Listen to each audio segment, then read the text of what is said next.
But it goes much further than just distractions, right? Distractions aren't just the ones we find on our phone. Distractions can happen from, eating something when you're trying to lose weight, or smoking something when you're trying to quit, or, watching TV, doing anything that is not what you said you were going to do with your time and attention can be a distraction.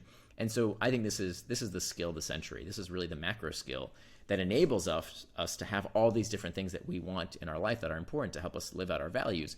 We have to become indistractable. And the good news is we can.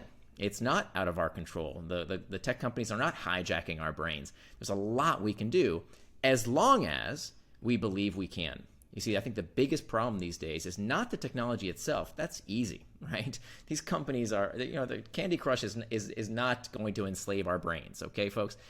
The problem is that a lot of tech critics, some of them you've had on your show, which I'd be happy to talk about, are out there convincing people that they are powerless, that the forces of capitalism have made it such that there's nothing you can do. My friends, that is the problem. And it's much more nefarious and much more dangerous to tell people that kind of rubbish than the actual technology itself.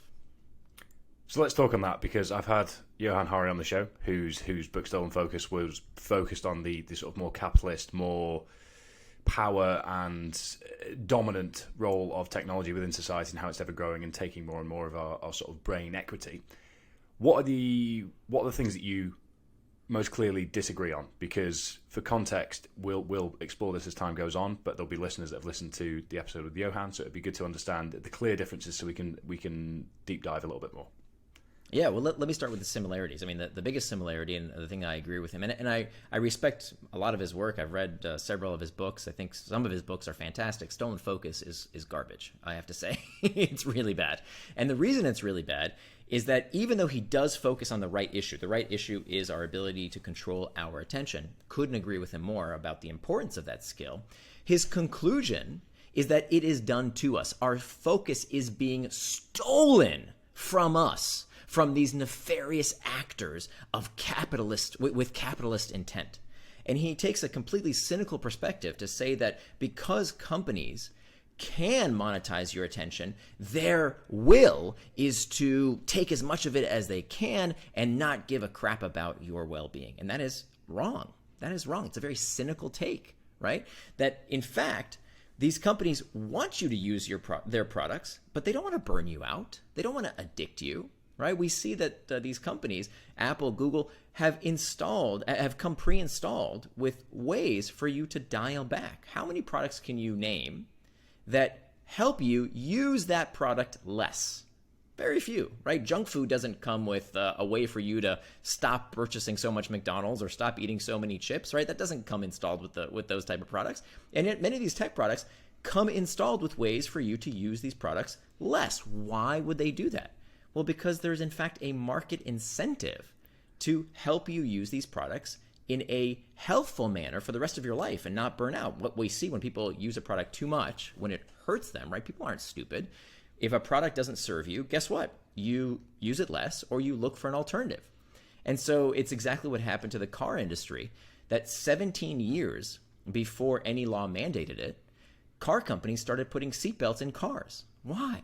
Well, guess what? Safer cars sell better, right? And so people wanted cars that kept them safe, and that's exactly what we see today, right? Many folks probably saw The Social Dilemma, this movie on Netflix about how technology is hijacking your brain, and it's so awful. And that was all about Facebook and how terrible Facebook was, and it's getting everybody addicted.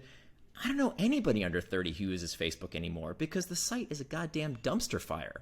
They've moved on to other sites that I think are much healthier. TikTok is the most moderated social network we've ever had. And so what happens is the free market actually, people aren't stupid. I think Hari and other people out there think people are really dumb and that all of us are just sheep flocking towards whatever the big companies tell us to do. And I'm here to tell you that's not true and it's not helpful. Because when you tell people that they're addicted and there's nothing they can do about it, it leads to a known psychological phenomenon that we call learned helplessness. And learned helplessness is when we believe we cannot do something about a situation, so we give up.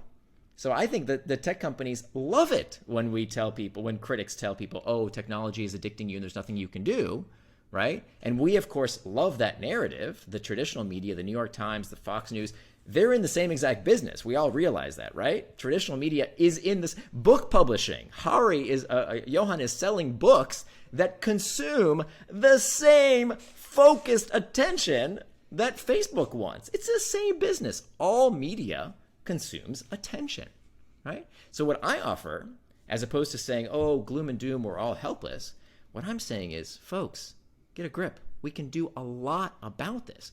We just have to learn these tactics, just like any new skill, right? These technologies are new in our lives, and so we have to learn how to use them appropriately. And the good news is that when we dive into the psychology of distraction, we find that there's some very simple things that all of us can do to regain our attention, our time, and our lives.